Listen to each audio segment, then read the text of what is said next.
Buenas tardes, doctora Brito. A continuación, vamos a hablar un poco sobre la psiquiatría forense.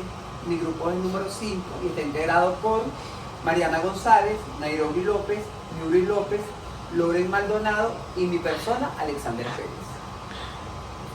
La psiquiatría forense es la rama de la medicina legal cuya misión es el examen de todo sujeto a quien dentro de un juicio civil o penal se le presuma afectado de enfermedad o anomalía psíquica para determinar así su grado de capacidad o de imputabilidad. Entre los ámbitos de la psiquiatría forense vamos a hablar sobre el diagnóstico psiquiátricos mediante el método clínico de exploración, entrevistas psiquiátricas. Esto se va a lograr a través de una anamnesis. También vamos a hablar sobre la descripción del estado de las funciones psicológicas, la descripción del estado psicopatológico y la descripción y aspecto físico de los individuos. También vamos a hablar un poco sobre la descripción de la personalidad del informado, mediciones de algunas funciones neuropsicológicas, pronósticos médicos acerca de la enfermedad, duración, pronóstico, curación, etc. El pronóstico de la capacidad delectógena del individuo y el pronóstico de peligrosidad potencial ante un nuevo hecho.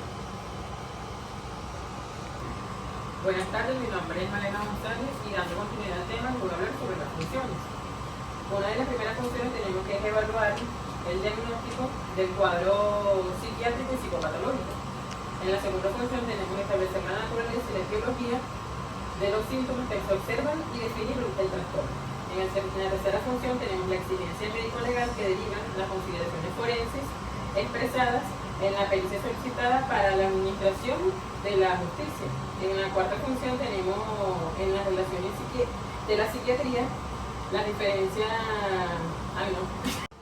Buenas tardes, mi nombre es Mariana González. A continuación al tema les voy a hablar sobre las funciones. En la primera función tenemos evaluar el diagnóstico del cuadro psiquiátrico y psicopatológico. En la segunda función tenemos establecer la naturaleza, la etiología de los síntomas que se observan para definir el trastorno. En la tercera función tenemos las exigencias médico-legales que derivan de las consideraciones forenses expresadas en la pericia solicitada por la administración de la justicia. Por última función tenemos que en las relaciones de la psiquiatría y las diferentes ramas del derecho se debe considerar la prueba pericial psiquiátrica. Como la pericia forense psiquiátrica tenemos que es un documento científico basado en el estudio de la condición mental de un individuo, determinada, ordenada por la ley y que sirve para uno de los elementos del juicio para pronunciarse acerca de la responsabilidad e irresponsabilidad relativa a un hecho delictivo o bien a su capacidad o incapacidad para el libre ejercicio de su derecho civil. Continuando con el tema, mi nombre es Loren Maldonado y yo les voy a hablar acerca de pericia forense psiquiátrica, reforzando el tema. Las fuentes de información son más amplias, no solo son médicas o clínicas, sino que también en estas se van a tener en cuenta diligencias policiales, documentos judiciales e informes sociales al expediente escrito. Tenemos que también una anamnesis clínica y una exploración psicopatológica. En el informe psiquiátrico se lleva a cabo con un preámbulo, una metodología, unos antecedentes personales y patológicos, exploración psíquica social y consideraciones médico-forenses y por último las conclusiones. Ahora bien, mi nombre es Yuri López, les voy a hablar sobre las diferencias entre examen psiquiátrico clínico y examen psiquiátrico forense. ¿Qué diferencias tienes? Y es que en el examen psiquiátrico clínico el paciente va a elegir a su psiquiatra. Este va a facilitar lo que es un ambiente tranquilo, donde se pueda entrevistar de manera adecuada, va a ser cómodo y confortable, en que él va a observar, el psiquiatra va a observar la conducta del paciente. Va a tener un principal motivo de consulta, va a existir lo que es la confidencialidad, la anamnesis va a ir orientada a exploraciones complementarias y va a tener la capacidad de juicio que es el insight. En el examen psiquiátrico forense, el paciente no puede elegir lo que al psiquiatra que lo va a tratar, porque esto va a estar impuesto por lo que es un tribunal de la causa o del organismo instructor. El examen forense va a tener unas dudas en ocasiones ya que este puede tomar ventaja de que el paciente refiera que tenga una condición de trastorno mental sin ser cierto esto. Y en este caso no encontramos lo que es la presencia de lo que llamamos, nos encontramos en presencia de lo que es la simulación, ¿no? En el examen forense no hay confidencialidad, ya que esta solamente va a ser para el juez. Y por último, en el examen forense hay que enfocar la relación delito-enfermedad, que a diferencia del examen psiquiátrico clínico no se ve esto, lo cual va a constituir uno de los objetivos principales del peritaje forense. La diferencia entre el estado mental clínico y del forense es que en el clínico va a contener lo que es un diagnóstico y un pronóstico terapéutico, y en el forense la finalidad va a ser valorativa y no va a tener un diagnóstico exclusivo. En el clínico no va a estar vinculado a un hecho en concreto, pero en el forense sí va a estar vinculado a hechos determinados. El clínico va a tener un momento de exploración y el forense va a estar referido al momento de los hechos. En el clínico va a ser tratado por psiquiatras o médicos descriptivos para el diagnóstico y en este netamente por forenses. Y en el clínico se va a ajustar a nosologías a cambio del forense, que se va a ajustar a criterios legales o jurisprudenciales. Ahora bien, lo que es la imputabilidad y la inimputabilidad.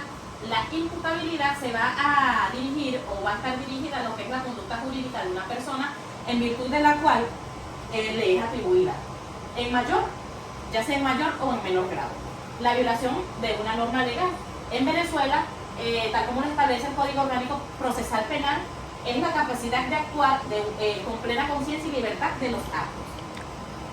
Ahora bien, la inimputabilidad va a constituir una condición psíquica que va a privar al paciente de comprender el carácter ilícito de un hecho como consecuencia de una enfermedad mental o de una grave perturbación de la conciencia. En el caso de una enfermedad mental, la acción u omisión la realiza una personalidad anormal, por lo que no se puede imputarle un hecho a un paciente de que contenga esto.